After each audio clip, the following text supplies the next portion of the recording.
Pentrex is proud to present B&O Odyssey Volume 2. This part of our journey begins in Michigan during December of 1964. Chesapeake and Ohio train number 47, the Detroit section of the George Washington, is passing Delray Tower near Detroit.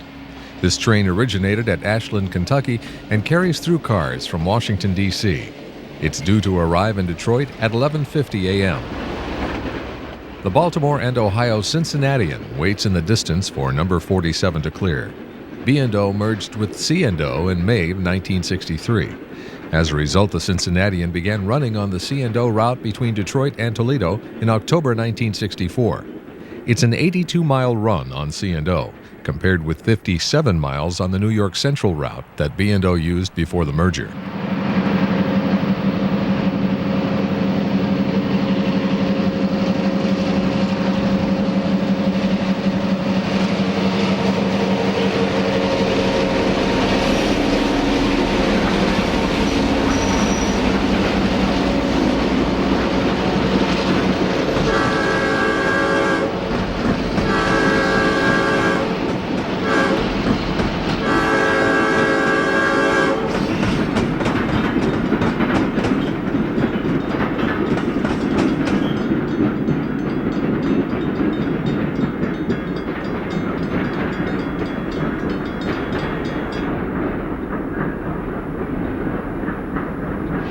A Pennsylvania Jeep pulls a cut of cars from C&O's Rougemere yard as the Cincinnatian crosses a bridge over the New York Central in Dearborn, Michigan.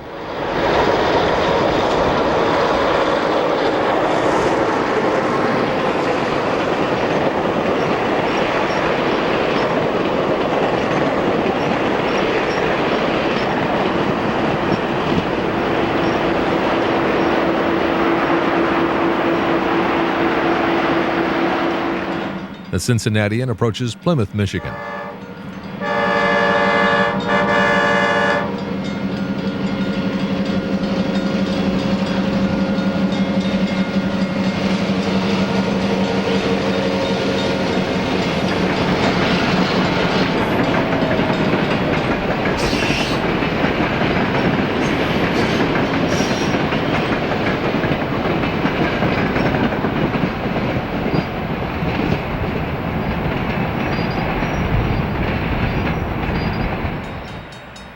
At Plymouth, a C&O E7 arrives with another day's run of the southbound Cincinnatian.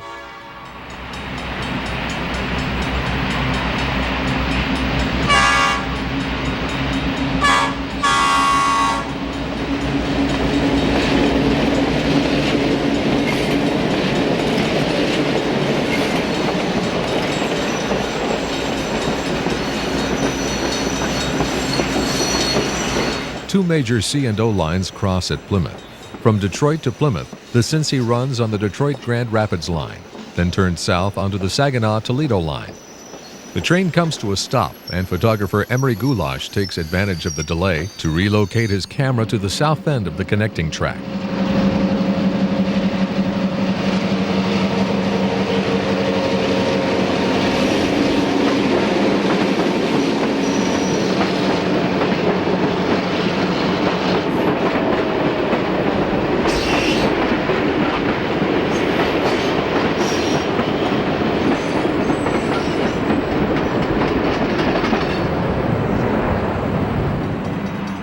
In May of 1965, an excursion train from Louisville, Kentucky rounds the curve at Plymouth. The passengers are returning to Detroit from the Kentucky Derby. The railroad has leased sleeping cars from Southern Pacific, Union Pacific, and Pennsylvania railroads to fill out the 21-car consist.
During the holiday season, the Plymouth agent adds some cheerful decorations to the depot.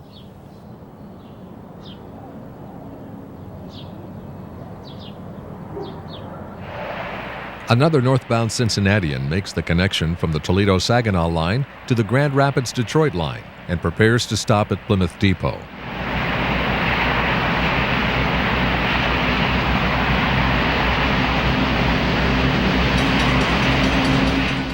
The covered dock with white columns is part of the C&O Freight House.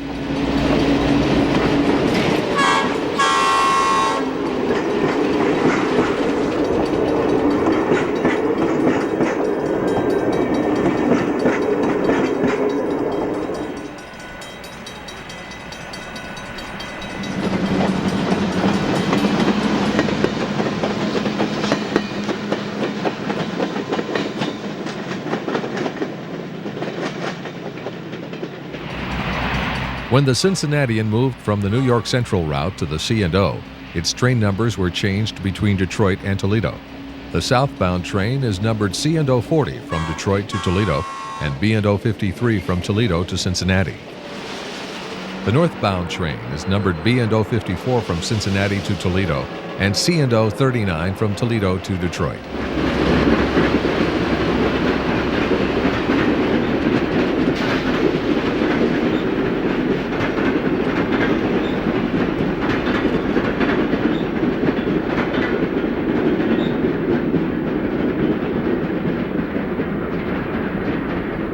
Occasional use of Chesapeake and Ohio equipment gives the train a C&O flavor.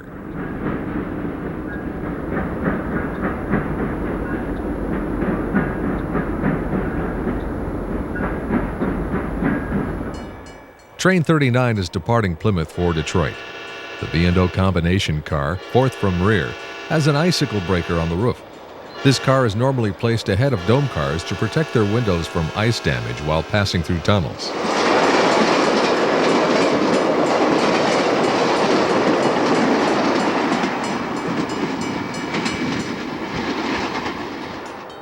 Seven miles south of Plymouth, a cold winter scene greets us at Wayne, Michigan.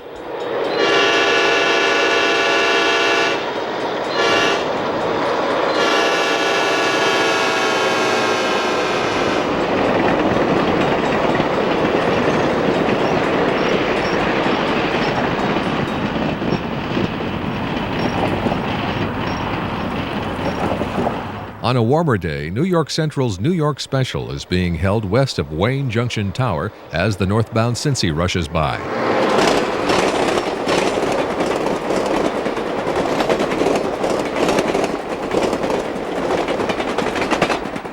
The tower operator clears the New York Special, then comes out on the step to watch the train as it passes. Several head-end cars are carrying mail for the East Coast.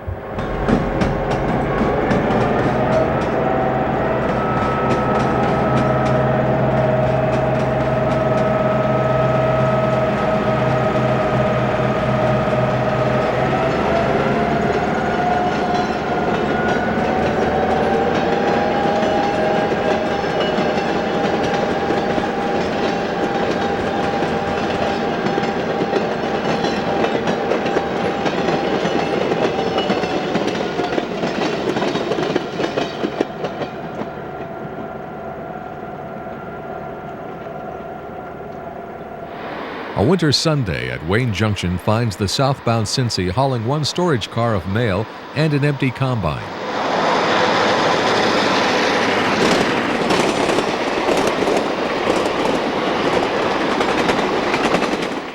From the window of Wayne Junction Tower, we see a local from Walbridge, Ohio. The Cincinnatian approaches from the north with several cars of Christmas mail. The Wayne Truck Plant of Ford Motor Company is responsible for those freight cars in the yard.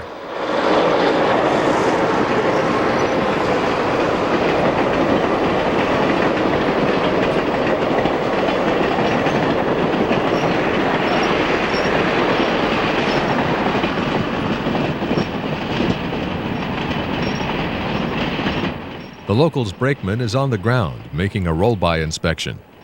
The following day, a snowstorm has moved in at Wayne Junction.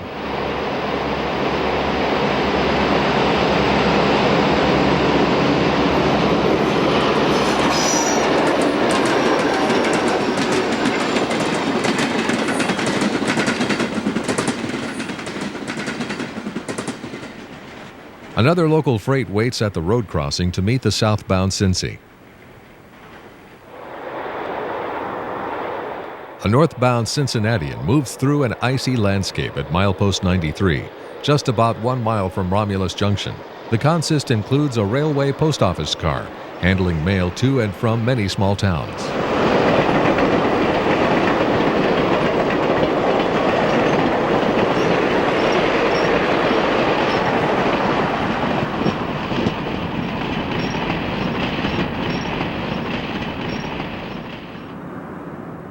At Romulus, Michigan, a wood passenger depot stands at the crossing where Chesapeake and Ohio Railway intersects Norfolk and Western. This double-track route was part of the Wabash Railway before it was acquired by Norfolk and Western in 1964. Across from the depot, a tower controls the crossing. Train order signals are mounted on the tower for both N and W and C and O. On a Saturday morning, the signal indicates no orders for the southbound Cincinnatian as it approaches the tower. C&O Train 47 has stopped to wait for the Cincy to clear.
The next day, warmer weather is melting the snow as the southbound Cincy slows for the crossing.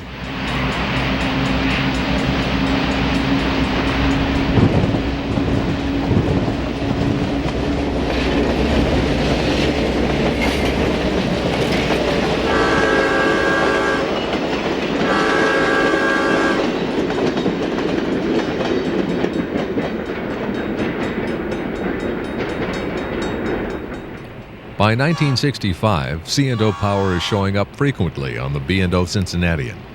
C&O passenger cars in their yellow, blue, and gray colors are mixed in with the B&O equipment.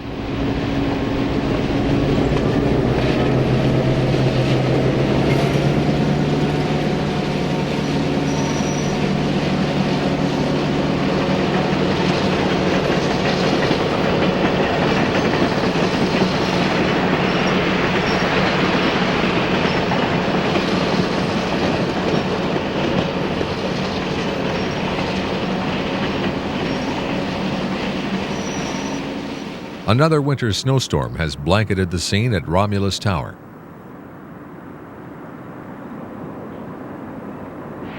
Christmas business has swelled the northbound Cincinnatian consist to 3 units and 12 cars.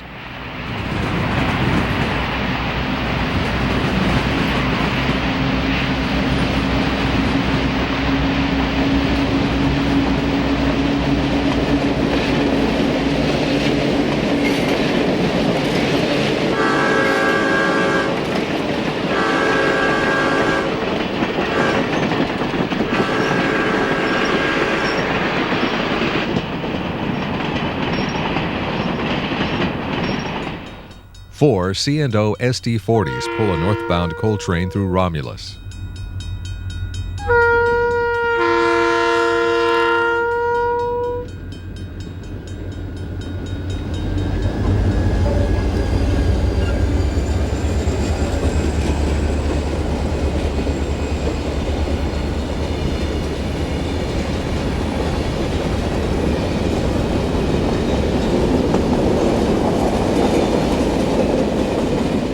This train originated on the B&O. The GSCX hopper cars are equipped for rotary dumping.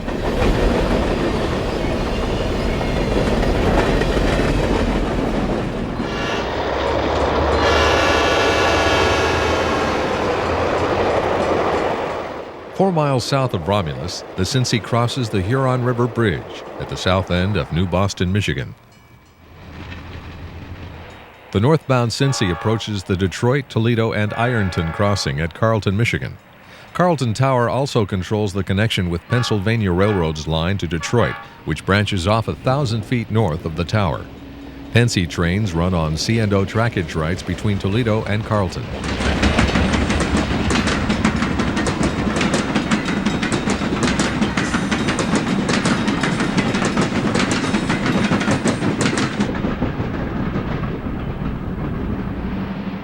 Back at Delray Tower in Detroit, the Cincinnatian passes a C&O switcher handling cars of auto parts at the Ford Motor Plant.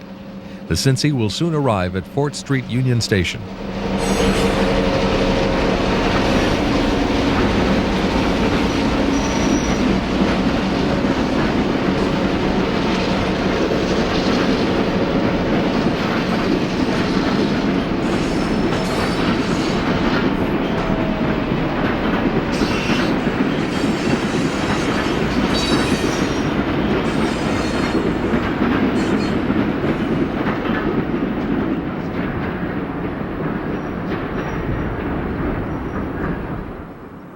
After Baltimore and Ohio shifted its regular passenger trains from the New York Central route to Chesapeake and Ohio between Detroit and Toledo, it continued to run a rail diesel car between Deschler, Ohio, and Detroit every Saturday, using the NYC route north of Toledo.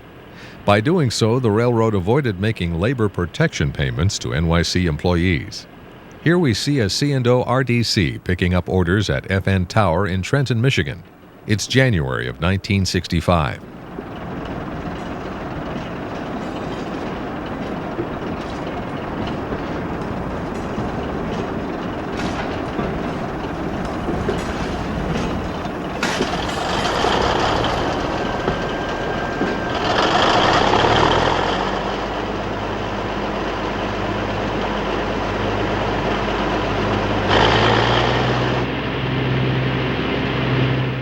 Another RDC run with C&O equipment passes Delray Junction in Detroit. The car includes a baggage section.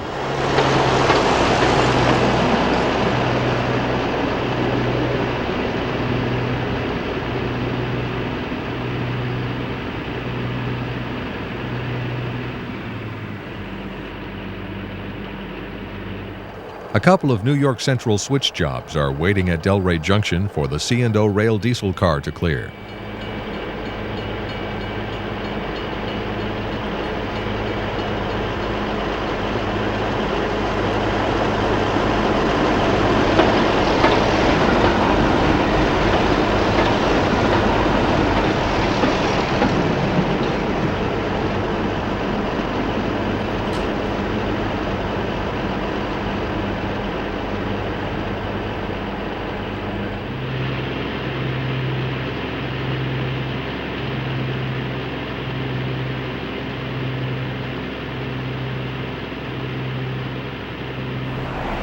One of the switchers follows the RDC out of Delray.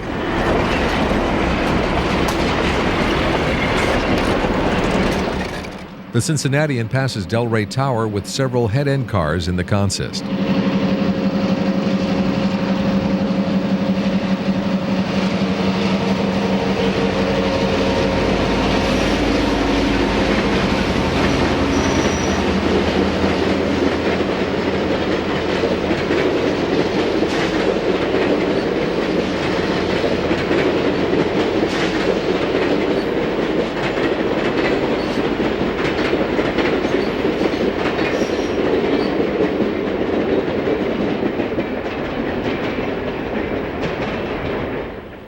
For this Saturday's RDC run, B&O equipment has been assigned. Freight is moving slowly through Delray Junction as the RDC passes.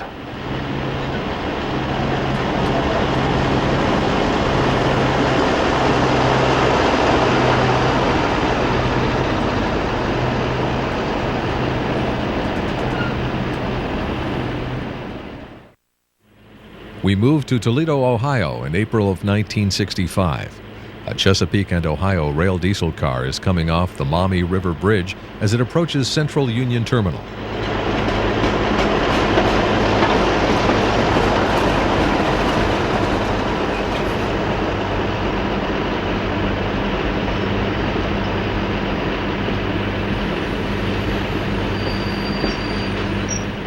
During the car's passenger stop, we get a look at the terminal's track layout.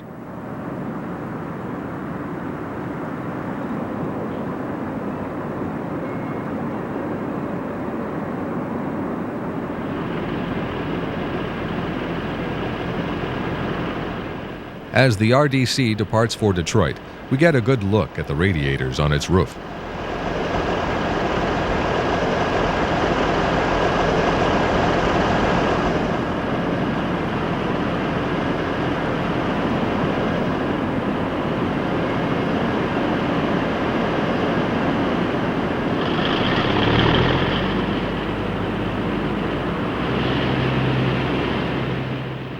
The car soon passes Airline Yard. The bridge supports were for the Canada Southern track, which was removed in the 1930s. The car accelerates as it passes Z Tower.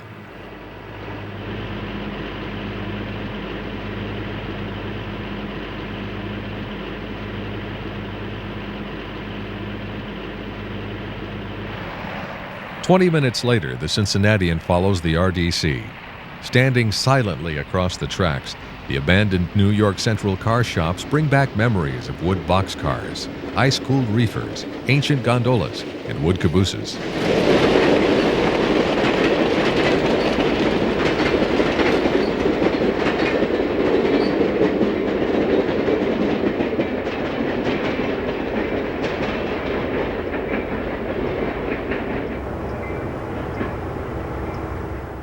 On the north side of Toledo, Alexis Tower controls the junction where Chesapeake and Ohio tracks branch off from New York Central.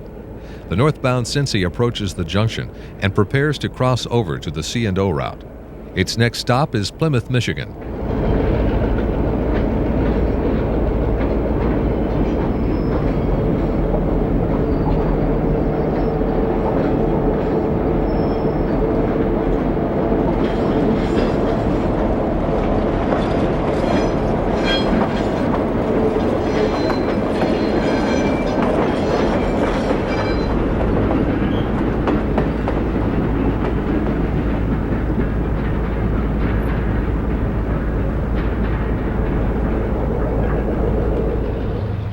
Following a short time later, a B&O GP7 and a C&O coach are substituting today on the RDC run to Detroit.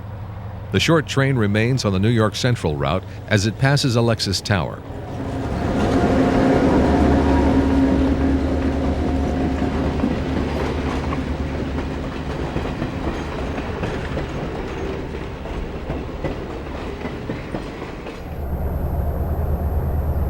"21 miles later, the B&O train has passed FN Tower in Trenton, and we catch it approaching a steel mill north of town.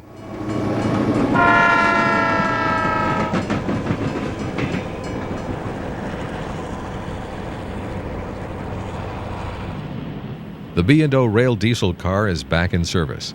We're standing alongside the River Raisin in Monroe, Michigan.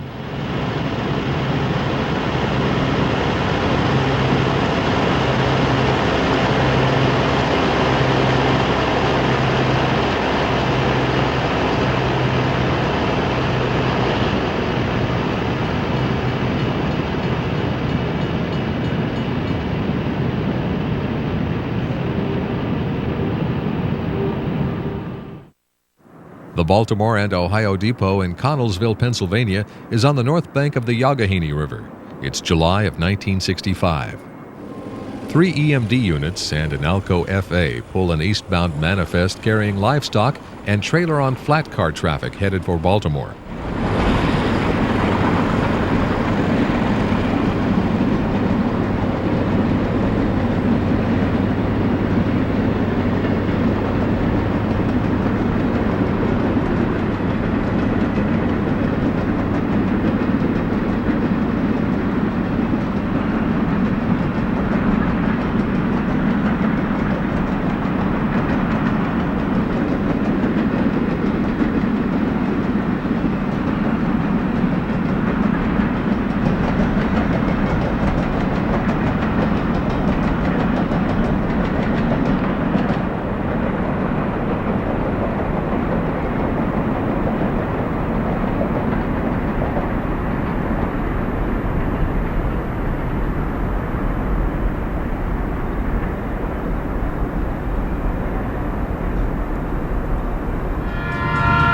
trio of GP30s powers a westbound freight through Brunswick, Maryland.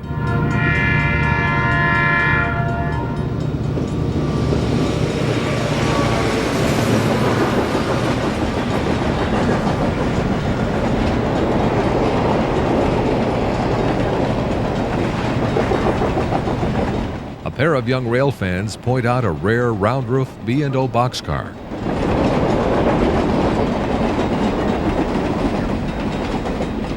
After waving at the conductor, they hurry across the tracks to get home in time for supper. At H.O. Tower in Hancock, West Virginia, a westbound freight approaches.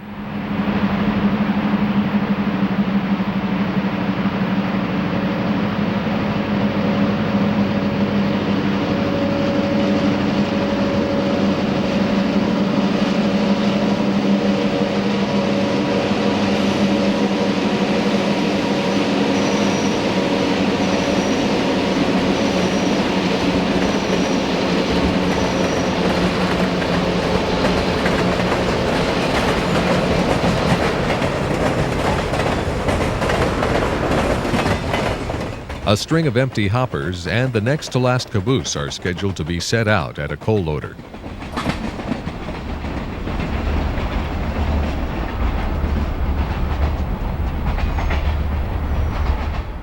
Engine 9082 is an Alco S4 built in 1956. The local switch job is idle today since there are no cars in the yard.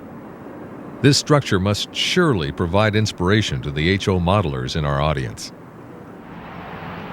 An eastbound coal train comes under the Highway 522 bridge.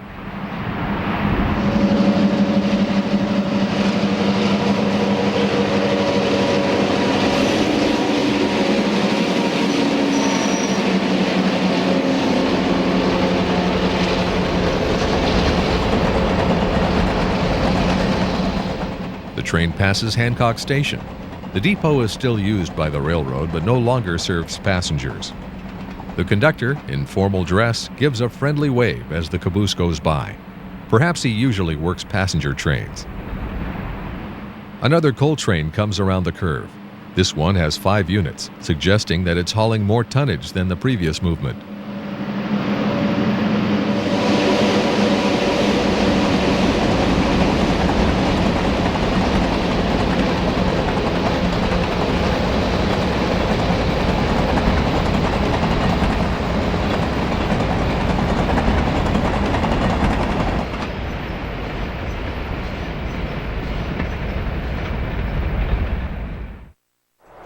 Harper's Ferry, West Virginia is a particularly scenic spot at the confluence of the Potomac and Shenandoah rivers.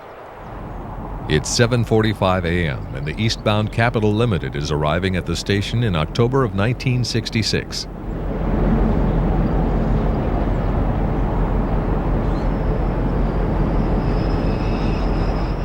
With the dome car in its consist, the Capital departs on time at 7:53. 55 miles ahead is its final destination, Washington, D.C. Union Station. With 3 E units for power, it should arrive on time at 9:15.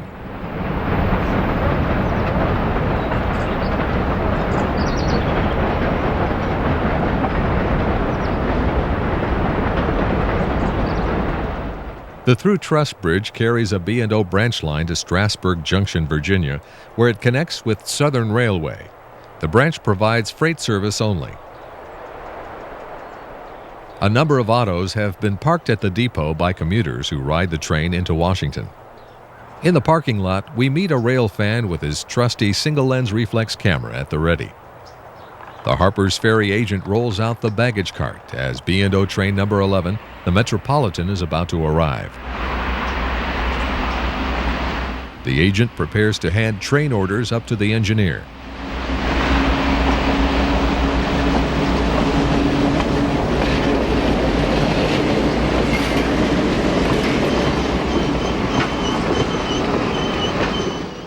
After a brief stop, the train is once again on its way.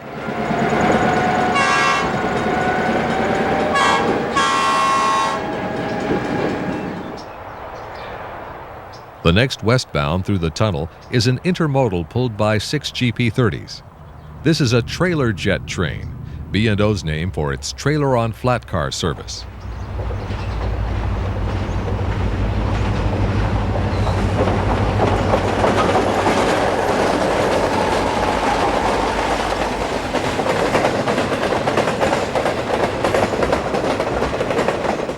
Trailer jets run at passenger train speeds and have increased B&O's revenue considerably.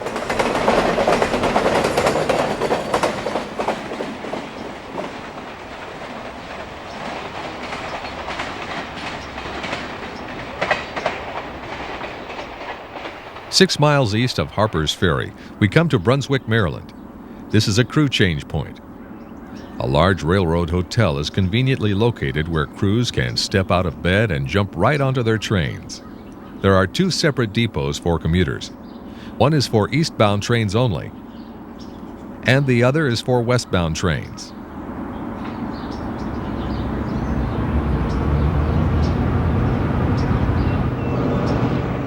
The locomotives of this westbound freight are decorated in 6 different paint schemes.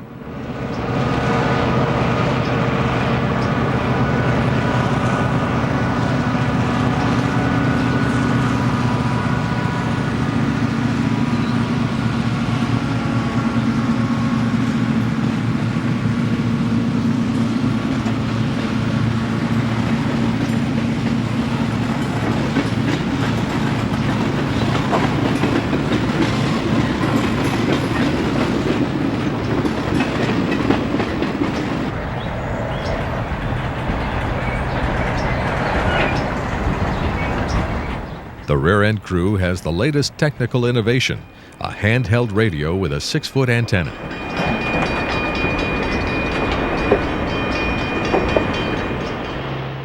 A rail diesel car for commuters runs through the woods west of Frederick, Maryland.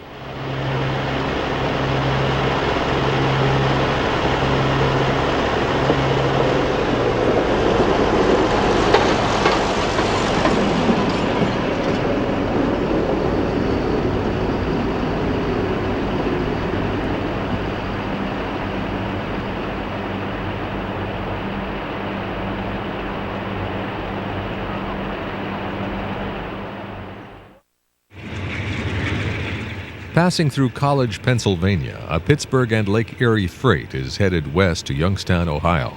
It's October of 1967, and P&LE is a subsidiary of New York Central.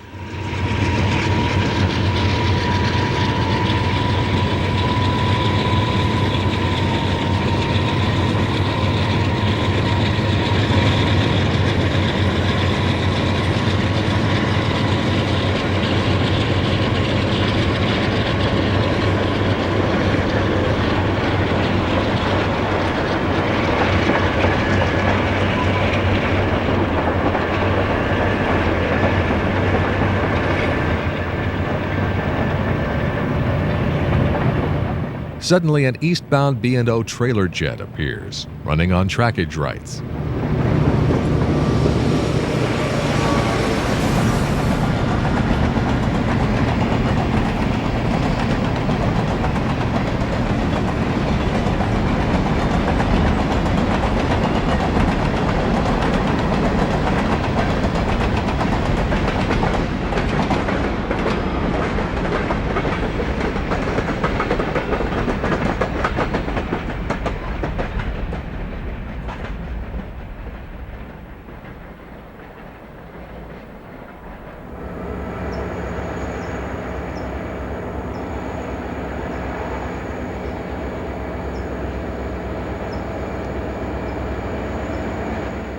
In November of 1967, a westbound freight approaches HM Tower in Holgate, Ohio. Here, the B&O main line crosses Norfolk and Western. The B&O favored GP30s on its Chicago freight runs.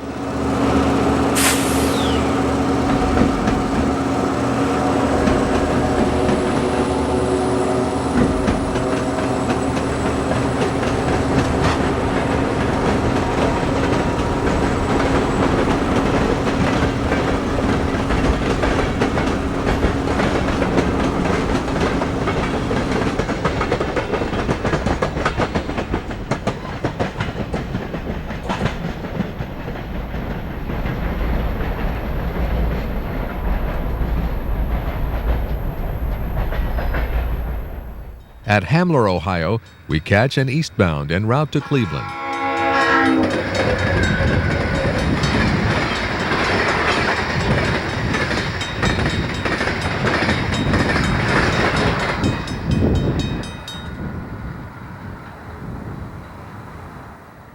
East of Defiance, Ohio, a westbound coke train is bound for the steel mills at Burns Harbor, Indiana.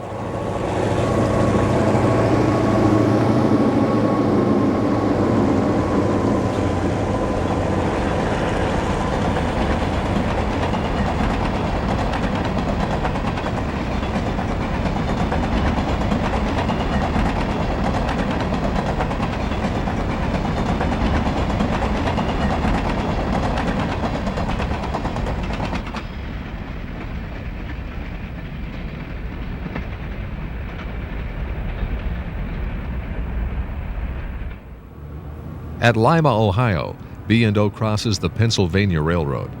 The passenger station on the left and Lima Tower on the right belong to the Pennsy.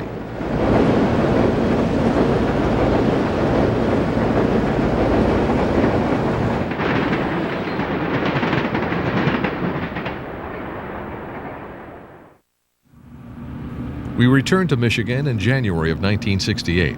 South of Carlton, the northbound Cincinnatian is running late this Saturday afternoon. The fading winter sun creates an interesting silhouette.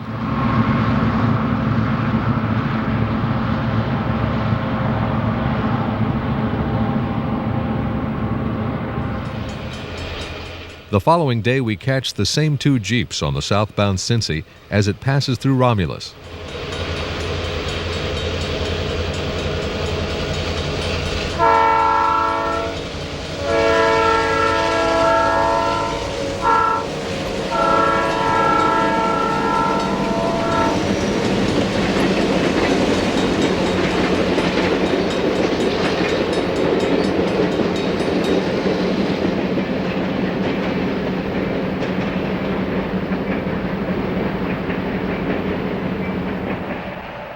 The train order signal shows clear on another sunny winter day at Romulus.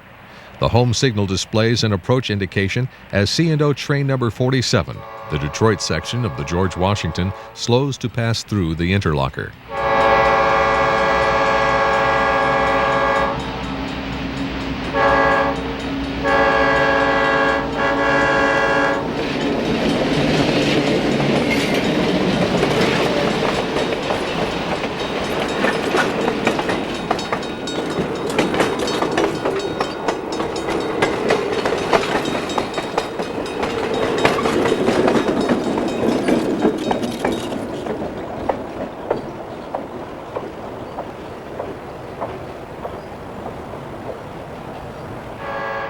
The sun is getting low as the northbound Cincinnatian approaches Romulus Tower with 3 cars of express on the head end.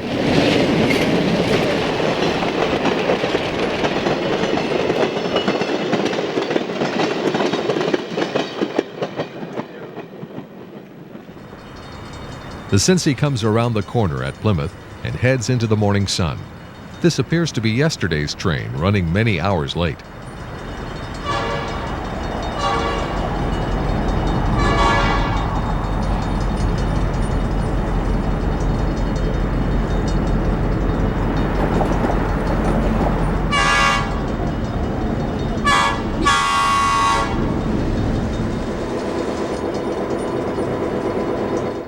Quite a few passengers are detraining at Plymouth today.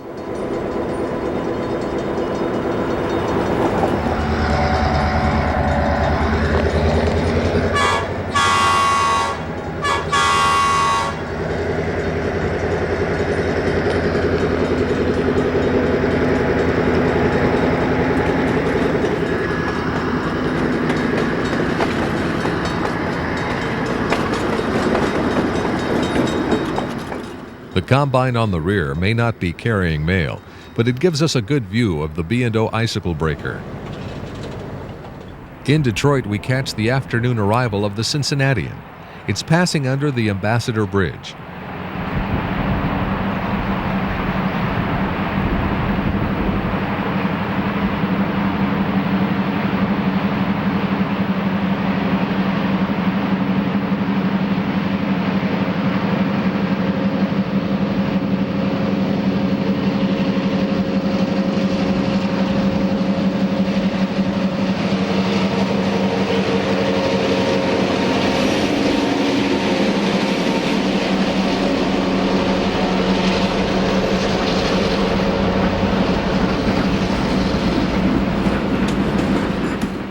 Framed by the downtown skyline, the train climbs an incline that leads to 4th Street Union Station.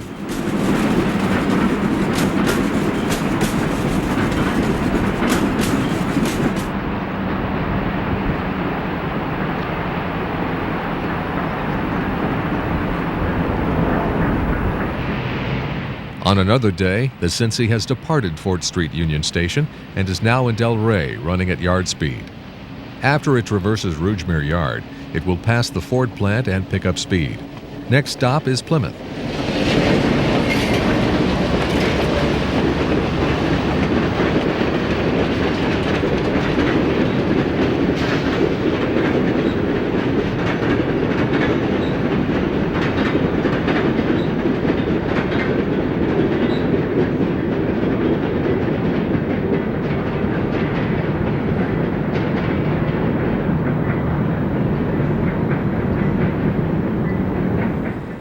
Coming up the grade from Rougemere Freight Yard, the southbound Cincy crosses the bridge over New York Central tracks. Mail cars are disappearing as the post office cuts back on its use of rail transportation. This train carries no mail at all.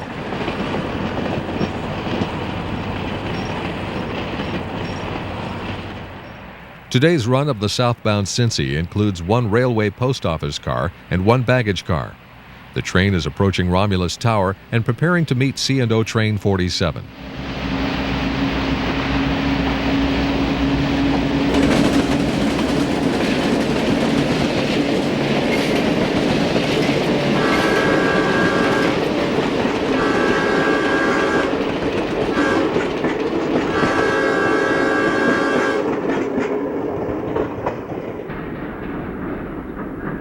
The train order signal indicates that the tower operator has placed orders on the hoops for the engineer and conductor of number 47.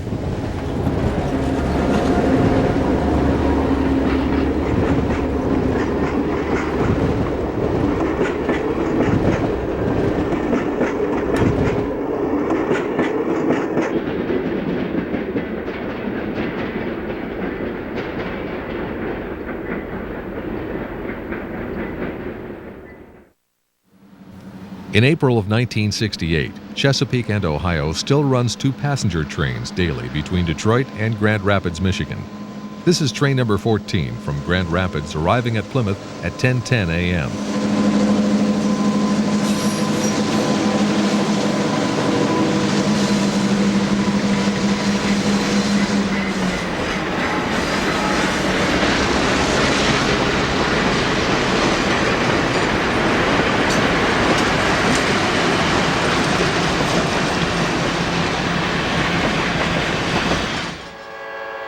The Grand Rapids train departs Plymouth with a B&O observation car right behind the engine. Detroit is 25 miles ahead.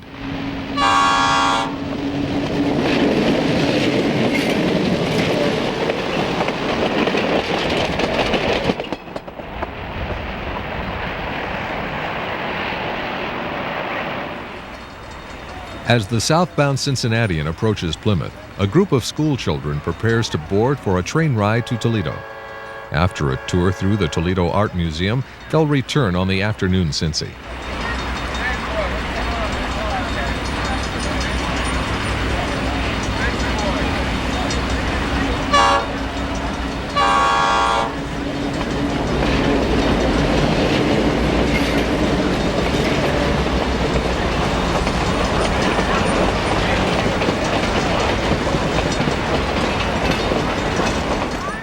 The train is carrying 5 Railway Express agency cars on the head end.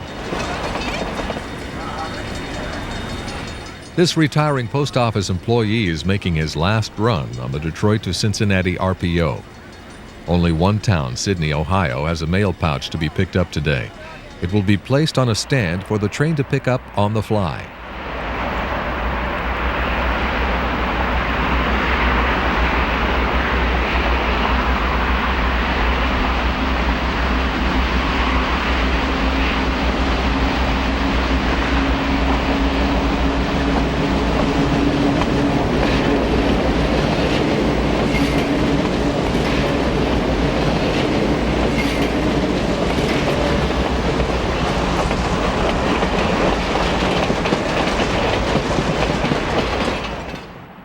Another day's run of the Cincy is passing through Romulus. The order board indicates that there are orders to pick up at the tower.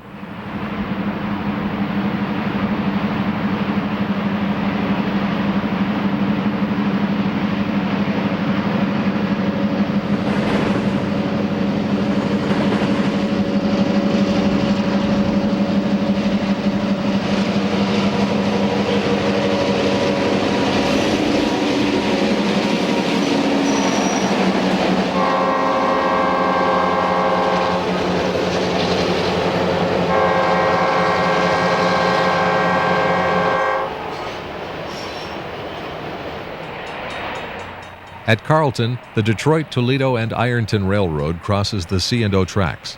The diamonds are located just to the left of the yellow truck.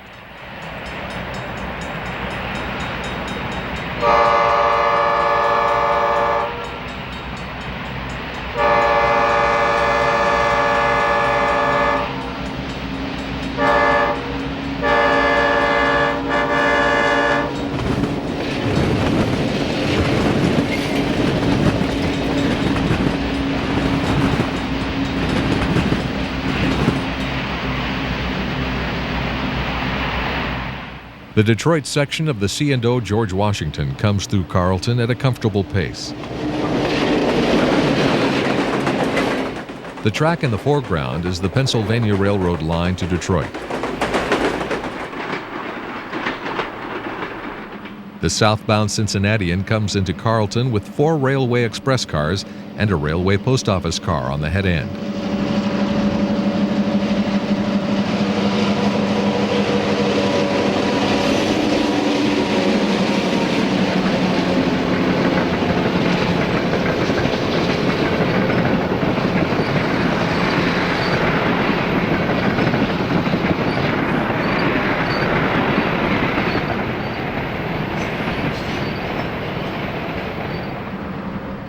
A northbound Cincy passes through Delray Junction. A Ford Motor Company plant in Dearborn can be seen in the background.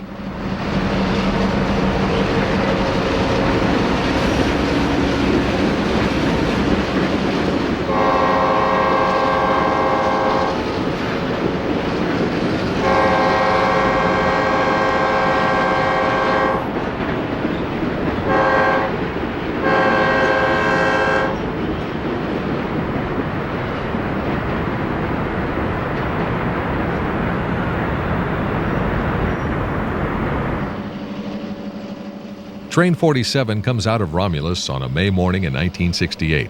This is a C&O train, but B&O equipment is in better condition and more appropriate for the most prestigious C&O train to arrive in Detroit.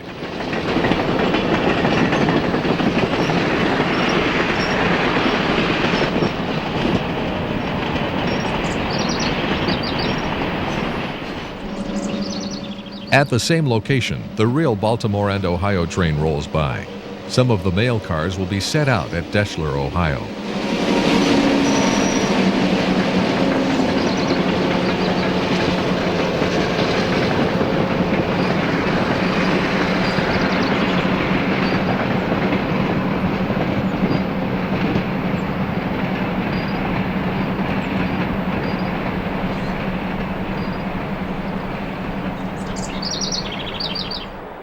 South of Plymouth, on the Saginaw-Toledo line, C&O is grading for the addition of a second track. The southbound Cincinnatian is still carrying cars of mail.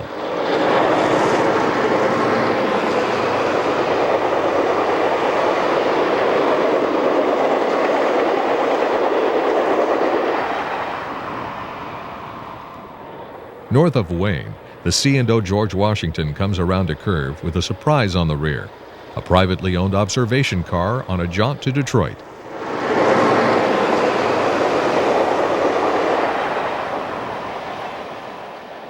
The freight on the far track is destined for the Ford Motor Company yard in Wayne. We make a fast 15-mile drive to Delray Junction to catch another view of the private car Ohio.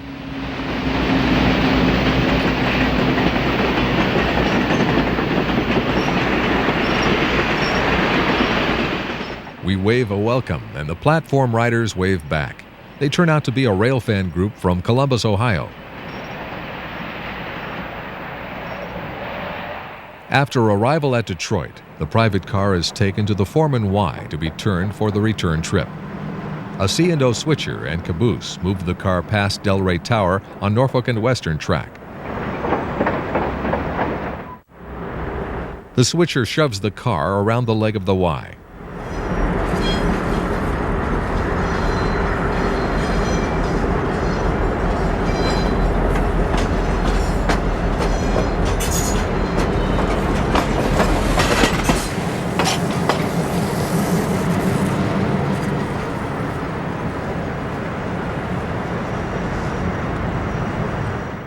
Now on the C&O Main, the movement hurries back to Union Station.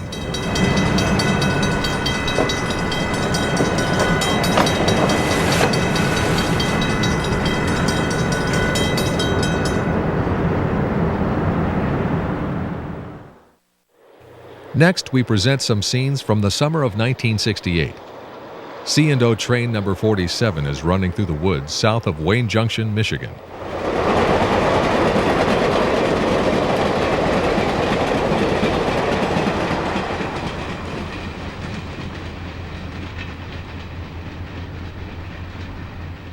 Chesapeake and Ohio train number 15 to Grand Rapids is crossing over the former New York Central at Rougemere Yard as it leaves Detroit.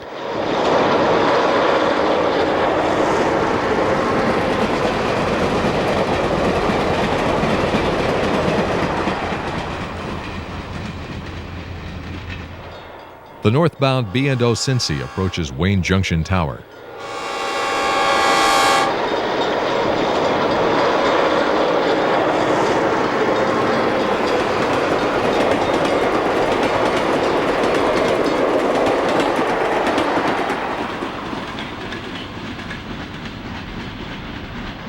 C&O Train 46 glides through Wayne on its way to Ashland, Kentucky.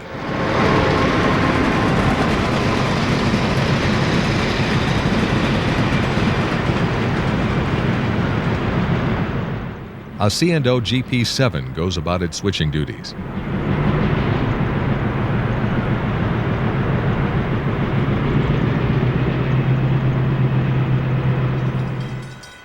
B&O Train 39, the southbound Cincinnatian, rounds a curve in Wayne with an all B&O consist.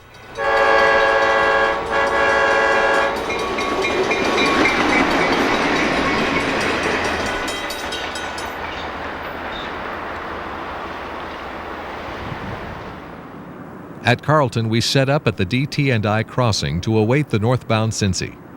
Across from the depot, train orders are hanging on the hoops as the train approaches. The tower operator has set the train order signal to indicate that the crew must pick up orders.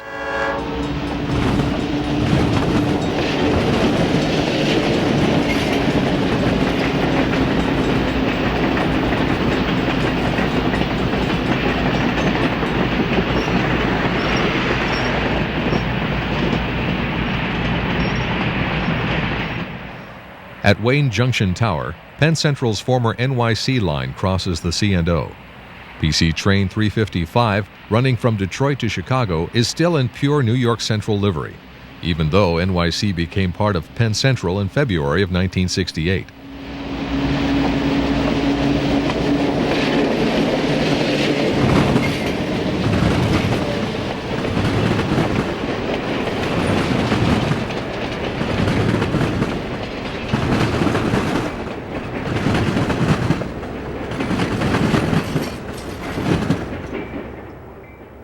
A short time later, the B&O Cincinnatian slows for the crossing at Wayne Junction. After clearing the diamonds, it will quickly return to track speed.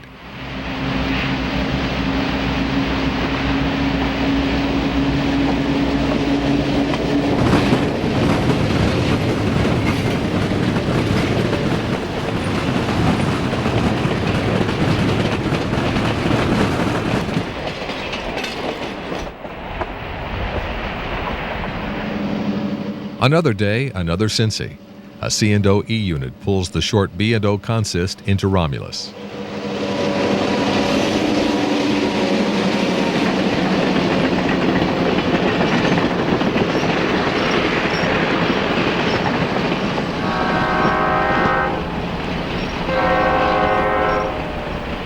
The train will duck under the Highway 94 bridge just before passing Romulus Tower.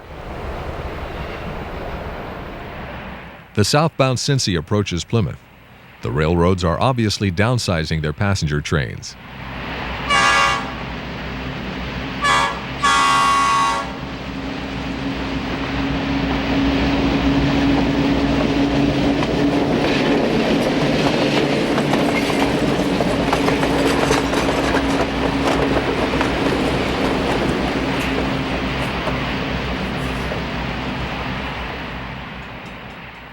C&O Train 47 at Romulus needs only one unit to pull its 3 cars from Ashland, Kentucky to Detroit.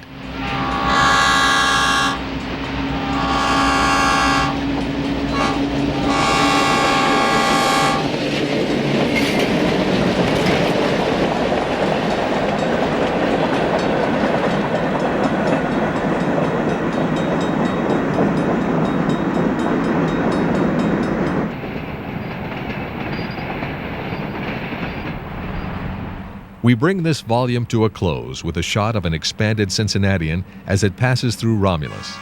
Baseball fans have filled 5 coaches for the trip to Cincinnati, where the Reds will host the Detroit Tigers in a night game.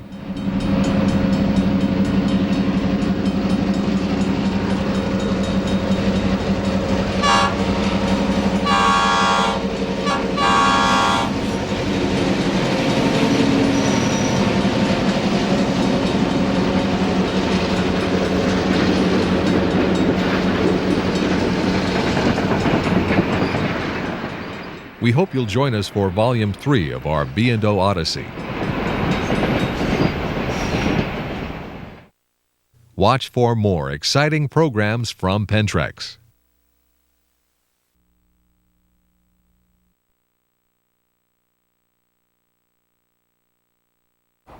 Travel back in time as Pentrex shows you what made the Baltimore and Ohio one of the all-time great railroads in B&O Odyssey Volume 1.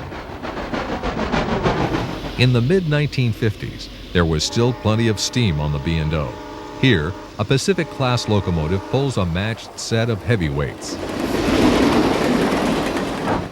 The huge 6000 series locomotives were nicknamed Big Sixes. With its 2-10-2 wheel arrangement, number 6150 was an impressive sight. This eastbound train cuts the diamonds at Butler, Pennsylvania.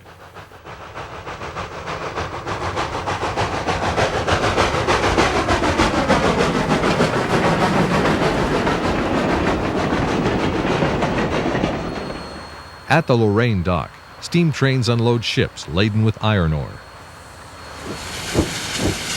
We also spent time watching switchers work at Rossford Yard in Toledo.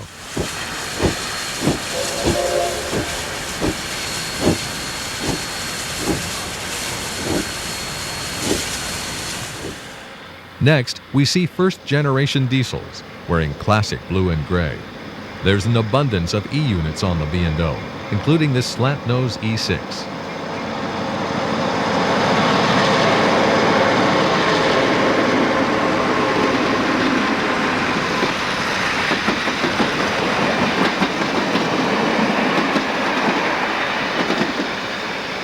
Here's an E8 in charge of the Cincinnatian, one of B&O's famous name trains. It ran between Detroit and Cincinnati. In October of 1964, we arrive in Detroit to look at the busy Michigan Central Terminal.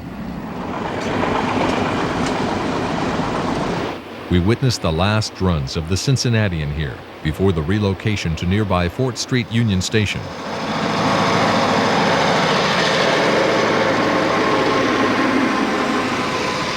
Besides B&O paint, we'll also see New York Central gray,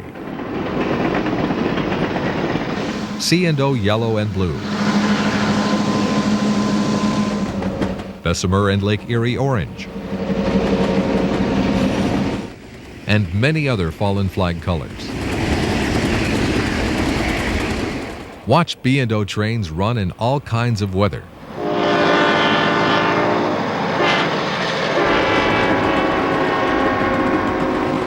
Noted railroad